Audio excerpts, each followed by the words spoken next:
Hello दोस्तों, नमस्कार। आज के वीडियो में हम चर्चा करेंगे फ्यूचर परफेक्ट टेंस की।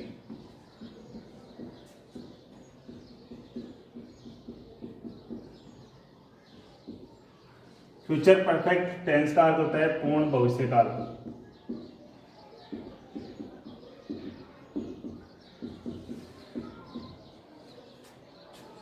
फ्यूचर परफेक्ट टेंस किसे कहते हैं, क्या होती है इसकी परिभाषा? आने वाले समय में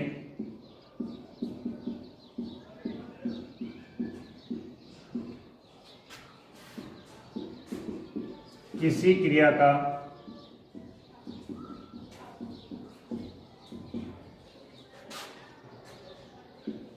पूर्ण हो जाना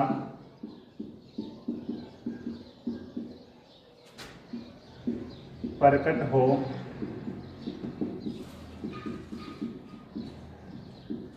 किंतु समय निश्चित न हो,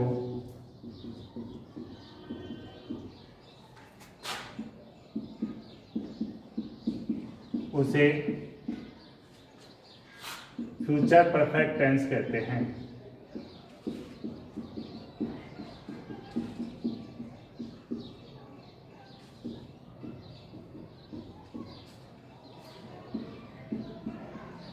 यानी जो समय आगे आएगा उस समय में कोई भी क्रिया जो हम करेंगे वो पूरी हो जाएगी, किंतु हमारे पास में समय निश्चित नहीं होगा कि वो क्रिया कब पूरी होगी। उसको कौन सा टेंस कहते हैं? फ्यूचर परफेक्ट टेंस कहते हैं। अब देख लेते हैं इसकी पहचान। हिंदी वाक्यों के अंत में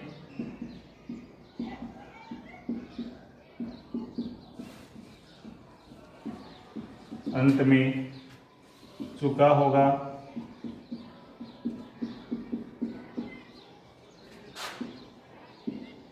चुकी होगी,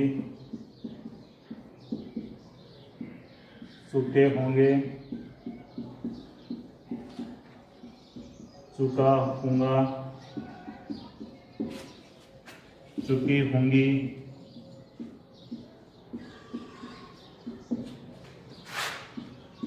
आदि शब्द आते हैं।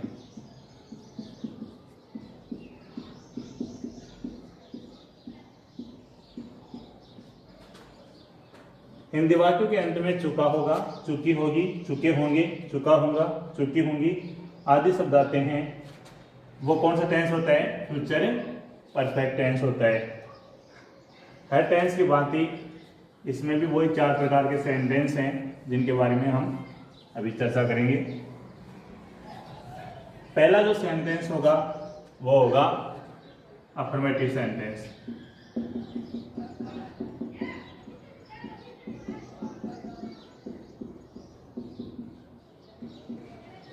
अफर्मेटिव सेंटेंस का अर्थ होता है सकारात्मक वाक्य।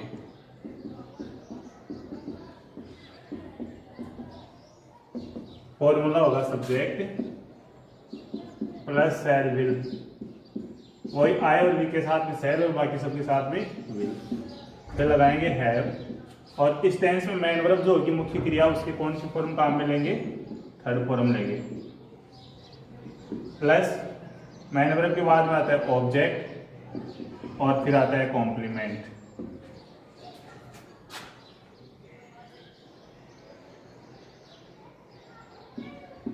वह अपना गृह कार्य समाप्त कर चुका होगा।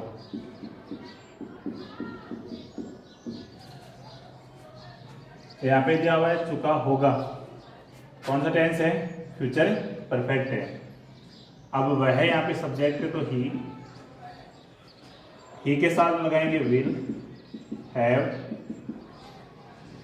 करना डू, वर्ब है तो थर्ड फॉर्म ऑफ डन। अपना गृह कार्य इसमें क्या है? ऑब्जेक्ट है, तो अपना गृह कार्य यहाँ पे सब्जेक्ट हिज है, सॉरी ही है, तो इसकी सेकंड फॉर्म हो जाएगी अपने की मीनिंग हिज होमवर्क। और लास्ट में क्या करेंगे? फुल स्टॉप लगा देंगे।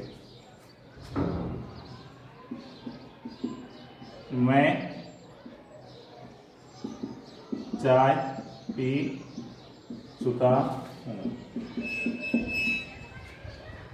अब यहाँ पे चुका हूँगा क्या दिया हुआ है, पहचान दी हुई है कौन सी टेंस की, फ्यूचर परफेक्ट की।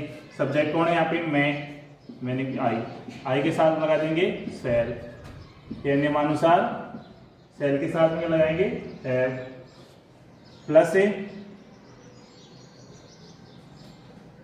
मैन वर्ब की कौन सी फॉर्म, थर्ड फॉर्म। तो यहाँ पे चाय पीने के लिए टैग क्रिया कहाँ मिलेंगे, तो टैग की थर्ड फॉर्म क्या आ जाएगी, टेकन। और फिर क्या करेंगे, ऑब्जेक्ट लिखेंगे टी। अब यहाँ पे कॉम्प्लीमेंट कुछ बचा नहीं, स्टॉप लगा देंगे। अब देखते हैं इसका नेगेटिव सेंटेंस।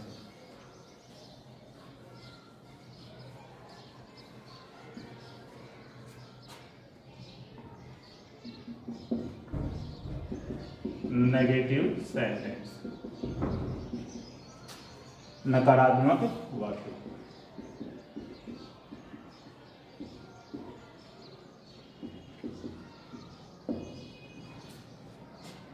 वही subject, shall have, shell will plus not और फिर लगाएंगे हैव, प्लस वर्ब की थर्ड फॉर्म, प्लस ऑब्जेक्ट और प्लस कॉम्प्लीमेंट।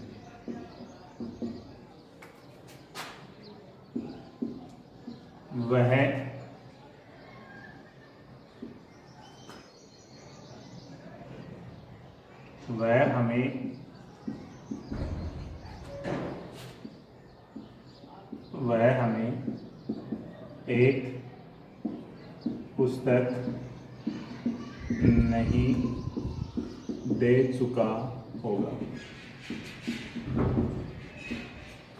यहाँ से पहचान होगी टेंस की, चुका होगा दिया हुआ है, फ्यूचर परफेक्ट है। नहीं से पहचान होगी नेगेटिव सेंटेंस है। ही के साथ में लगाओ विल, ही क्या है यहाँ पे सब्जेक्ट है, फिर नेगेटिव में लगाना नॉट, फिर है। देना की गिव होती है थर्ड फॉर्म मैन वर्ब की, तो गिवन हो गई थर्ड फॉर्म। अब यहाँ पे दो ऑब्जेक्ट हैं, हमें भी ऑब्जेक्ट है और एक पुस्तक भी। ये प्रोनाउन की थर्ड फॉर्म है और ये नाउन है, तो पहले प्रोनाउन की थर्ड फॉर्म को लिखा जाएगा एस और ए बुक। कॉम्प्लीमेंट कुछ नहीं है, स्टॉप करो।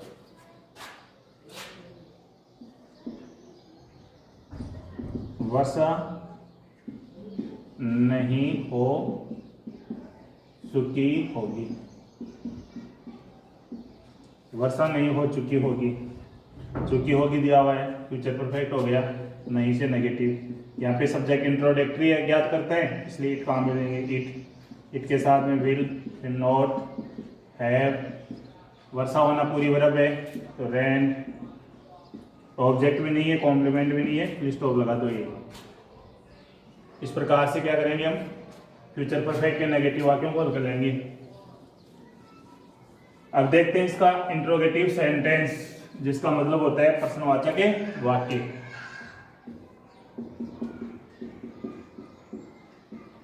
इंट्रोगेटिव सेंटेंस, प्रश्नवाचक वाक्य।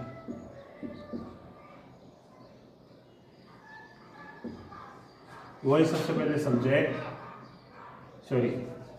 इसमें क्या करेंगे, शैल विल को पहले लाएंगे, shall will plus subject plus have plus verb की third form plus object plus complement और प्लस क्वेश्चन मार्क। क्या राधा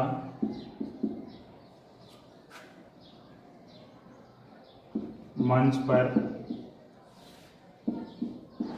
एक भाषण दे चुकी होगी?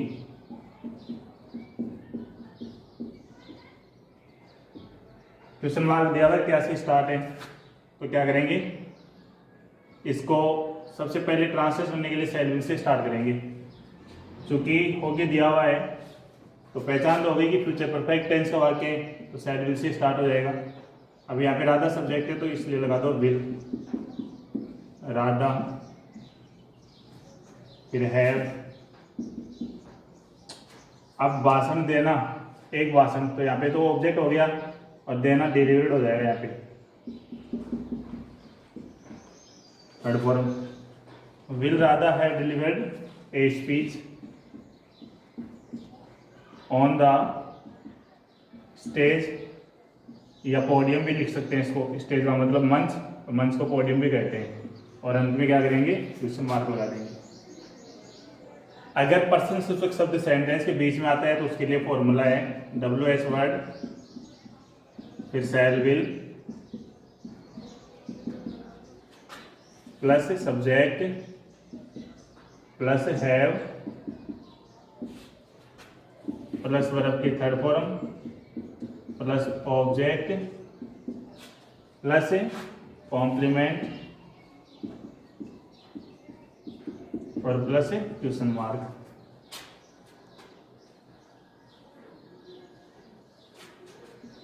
जैसे हम वहाँ क्यों जा चुके होंगे। अब चुके होंगे तो यहाँ से पहचान होगी फ्यूचर परफेक्ट की, क्यों दिया हुआ बीच में सेंटेंस के, तो WH वर्ड से बनेगा इसका ट्रांसलेशन, वही सैर, सब्जेक्ट है वी के अनुसार आया यहाँ पे सैर, हैव, गॉन और यहाँ पे देयर, और अंत में क्या करेंगे, क्वेश्चन मार्क लगा देंगे। इस प्रकार से बना देंगे। अब इसका इंट्रोगेटिव नेगेटिव सेंटेंस देख लेते हैं।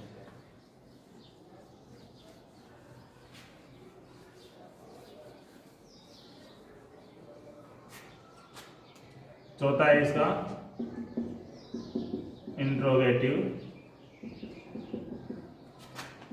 Negative sentence. प्रश्नवाचक नकारात्मक वाक्य। सबसे पहले शैल विल, फिर subject plus note plus have plus verb की थर्ड फॉर्म, फिर ऑब्जेक्ट प्लस कॉम्प्लीमेंट और फिर question mark. Shell will subject note have verb की थर्ड फॉर्म ऑब्जेक्ट कॉम्प्लीमेंट और अंत में क्या करेंगे, क्वेश्चन मार्क लगा देंगे। इसी प्रकार से ये तो तब होगा ट्रांसलेशन जब सेंटेंस हिंदी का क्या से आरंभ होगा।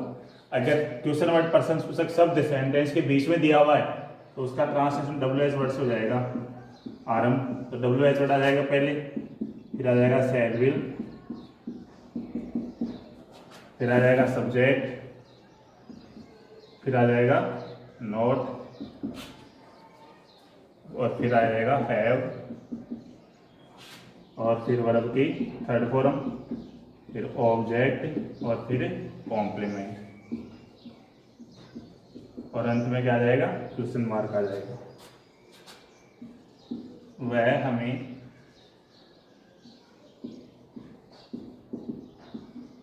नहीं, क्या वह हमें नहीं पीट चुकी होगी।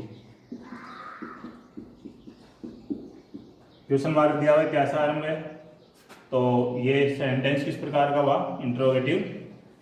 साथ में नहीं भी दिया हुआ है तो नेगेटिव भी यही इंट्रोगेटिव नेगेटिव सेंटेंस है। यहाँ से पहचान हो गई फ्यूचर परफेक्ट का है, तो यहाँ पे लगा दो वह के अनुसार क्या आ जाएगा, विल, सी, नोट, हैव, पीटना की मीनिंग होती है बीट, तो बीटन, और हमें क्या है ऑब्जेक्ट, आज कॉम्प्लीमेंट नहीं है कुछ भी, तो क्वेश्चन मार्क लगा दो।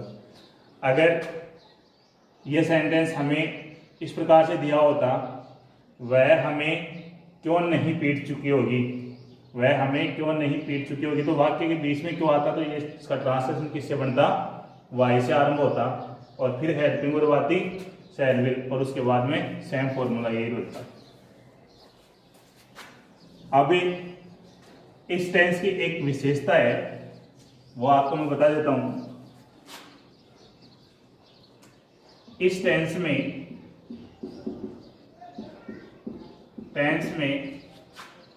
यदि समय से पहले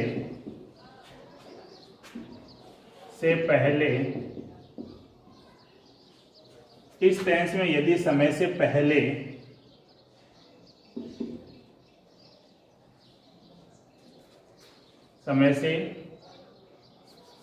समय के बाद इस टेंस में यदि समय के बाद तक शब्द दिया हुआ हो तो तक को प्रकट करने के लिए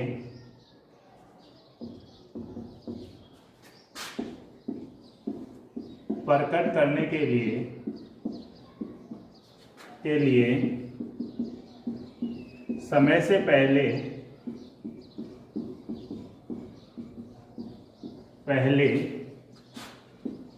बाई का यूज होता है। देखिए कैसे, वह सोमवार तक वापस लौट चुका होगा। अब यहाँ पे चुका होगा दिया हुआ है, तो इससे तो पहचान होगी फ्यूचर परफेक्ट टेंस की। अब यहाँ पे टाइम भी दिया हुआ है, टाइम के साथ में क्या दिया हुआ है, तक। टाइम के तुरंत बाद में क्या दिया हुआ है, तक। यानी यहाँ पे निश्चित समय सीमा दी हुई है कि वो वापस कब लौटेगा, सोमवार तक। यानी वापस लौटने का समय क्या दिया हुआ है, सोमवार। तो इस तक को प्रकट करने के लिए इस टाइम से पहले क्या करेंगे, ट्रांसलेट में बाय का यूज कर देंगे। जैसे ही विल हैव, वापस लौटना, रिटर्न, तो थर्ड फॉर्म क्या हो जाएगी, returned. He will have returned. अब यहाँ पे ऑब्जेक्ट कुछ नहीं है, कॉम्प्लीमेंट, टाइम और तक शब्द दिया हुआ है, इसको प्रकट करने के लिए बाई और फिर मंडे।